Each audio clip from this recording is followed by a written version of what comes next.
para mim estar aqui a falar de um tema que me atrai de há muitos anos para cá, que é o envelhecimento ativo, o envelhecimento doente idoso, e quero agradecer o convite da Sra. Professora Maria do Céu Machado para estar aqui a falar deste tema. Gostava muito de conseguir ter a vossa atenção nos próximos 20 minutos, que é o tempo que me dão para falar de um assunto que para mim é de tanto interesse. Eu começava por definir saúde, uma vez que esse é o nome da palestra, saúde e envelhecimento ativo.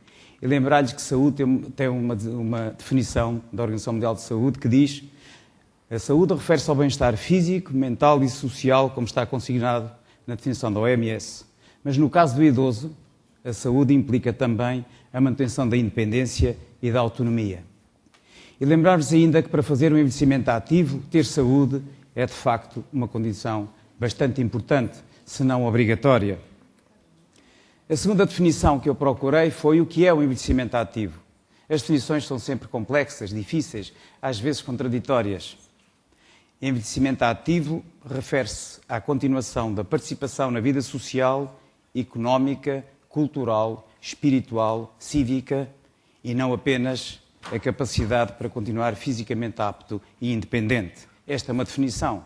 Mas há outras, como esta anglo-saxónica. Envelhecimento ativo é o processo de optimização de oportunidades para a saúde, participação e segurança, de modo a aumentar a qualidade de vida do idoso. Ou esta outra, com 2000 anos, do Salomão, que eu acho que ele se referiu ao envelhecimento ativo quando escreveu isto. Compreendi bem que o bom para o homem está em comer, beber, gozar o bem-estar em todo o trabalho que suporta debaixo do sol, durante todos os dias da vida que Deus lhe dá. Esta é a sua sorte. Ou então, mais recentemente, esta definição do Portal da Saúde, que dizia que o envelhecimento ativo pode ser entendido como o conjunto de atitudes e ações que podemos ter no sentido de prevenir ou adiar as dificuldades associadas ao envelhecimento. Ora, se fiz a definição do tema, então falemos então sobre ele próprio.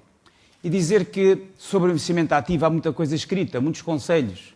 Muitos dos conselhos que vêm aqui consignados da Direção-Geral de Saúde, publicada em 2004, todos nós os conhecemos, têm sido muito divulgados, nomeadamente pelo meu mestre, professor Pádua, aqui presente. Todos ouviram falar na dieta, no exercício físico, num conjunto de medidas importantes para se envelhecer com qualidade ou para se viver com qualidade. E eu tomei a liberdade de destacar todos estes, de todas estas recomendações que visam atingir os objetivos do envelhecimento ativo, aquela que considerei mais importante e que condiciona a aplicação de todas as outras recomendações, e que se refere à estimulação das funções cognitivas que permitirá manter as faculdades intelectuais do idoso. E a pergunta que podem fazer os que me ouvem é: mas afinal o envelhecimento não está inexoravelmente condenado à progressiva deterioração das capacidades cognitivas, que culminam na desorganização das funções intelectuais e na demência? De facto, esses são alguns mitos da nossa sociedade, que se encontra ainda na literatura de todos os dias. Eu apenas tenho aqui um exemplo. Foi a 15 de maio de 1987, depois de quase 10 anos de sofrimento, a mais bela pin-up da história, a Gilda, que deu o nome ao à bomba lançada em Bikini no ano de 1947, faleceu vítima de doença denominada doença de Alzheimer, uma doença rara que se pode definir apressadamente como uma variante da senilidade precoce. Quer dizer que na senilidade tardia a doença de Alzheimer é comum e vulgar. É bem conhecido que ser velho está associado a uns estereotipos sociais que são negativos, incluindo adjetivos tais como senil, ridículo, rígido, fraco, esquecido, confuso. Adultos de todas as idades associam o envelhecimento com declínio cognitivo. Indivíduos de todas as idades acreditam que a memória sofre um declínio acelerado depois dos 40 anos. Um achado clássico em gerontologia que reflete esta atitude é de que estes indivíduos que se assumem mais jovens do que cronologicamente são de facto. Contudo, estes preconceitos, estes mitos têm vindo a mudar-se nos últimos tempos. Hoje em dia as atitudes em relação ao envelhecimento vão mudando, acreditando o público que o declínio cognitivo não é universal nem inevitável. Graças particularmente a organizações públicas como o National Institute of Aging e privadas como a American Association of Retired Persons, as pessoas foram persuadidas de que o declínio cognitivo incapacitante é uma doença que acontece a alguns, mas não a todos os indivíduos. De facto, existe o mito que alterações intelectuais que interferem com as atividades da vida diária são habituais e normais no envelhecimento. Na realidade, só alterações intelectuais mínimas são da responsabilidade do envelhecimento. As funções intelectuais podem ser mantidas ou recuperadas pelo treino. Muitas pessoas atingem idades avançadas mantendo as suas capacidades intelectuais intactas. A genética seguramente desempenha um papel importante mas no envelhecimento com qualidade, mas o modo como nós vivemos nas nossas vidas, isso é seguramente muito importante, é crucial. E depois dizer-lhes que de facto não há super idosos, mas que 80% dos idosos após os 65 anos e 54% dos indivíduos com mais de 85 anos, neste estudo já publicado há 20 anos, estavam de boa saúde e tinham uma vida independente e ativa. De facto, o nosso cérebro é um órgão que nos permite a inteligência. Ele aprende e cresce interagindo com o mundo exterior através da percepção e da ação. A estimulação mental melhora as funções do cérebro e protege contra o declínio cognitivo, tal como o exercício físico protege contra a dependência física. Existe o mito que nós não podemos mudar o nosso cérebro, que perdemos células cerebrais todos os dias, que o cérebro não consegue produzir novas células. A realidade não é esta. Não podemos mudar o nosso cérebro? Claro que podemos. O nosso cérebro está constantemente a mudar em resposta às nossas experiências e mantém essa plasticidade ao longo de todo o envelhecimento. Podemos ter células cerebrais todos os dias? Não. A realidade é que a maioria das regiões do cérebro não perdem células quando envelhecemos. O cérebro não produz novas células? Não. É outro mito. Este mito foi aceito durante anos, mas recentemente foi provado que era falso. Sabemos hoje que se criam novos neurónios e novas conexões entre eles se estimularmos e exercitarmos o cérebro.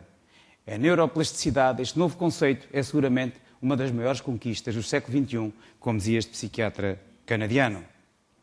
Mais de 50% dos idosos não demonstram declínio intelectual e, quando treinados, podem inclusivamente melhorar a sua rendibilidade, mesmo nas fases avançadas e tardias da vida.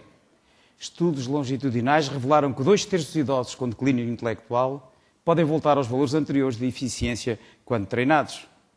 O desuso é a principal causa de perda das funções intelectuais. É por isso que, em relação à memória, podemos dizer use-a ou perde-a.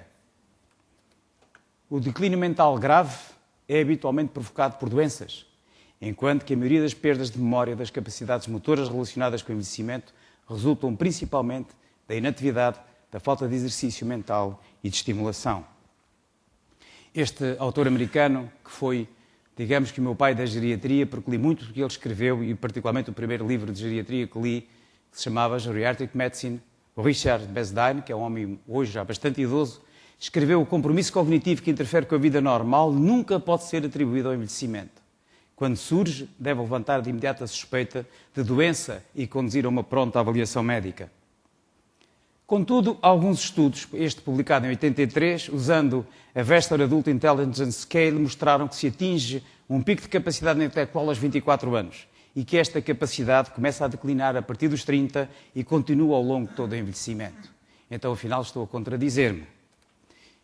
Neste outro trabalho da mesma época e outros estudos da mesma época, num grupo de idosos seguidos durante 14 anos, avaliados nas suas capacidades intelectuais, demonstraram declínio insignificante ou ausência de qualquer declínio cognitivo. Esta contradição vou tentar explicá-la depois um pouco mais à frente. É hoje claro, dizia outra vez novamente o Richard Bezdine, que só declínio cognitivo mínimo pode ser atribuído ao envelhecimento e que nestas circunstâncias as funções intelectuais podem ser recuperadas ou melhoradas aumentando a participação em tarefas intelectualmente estimulantes.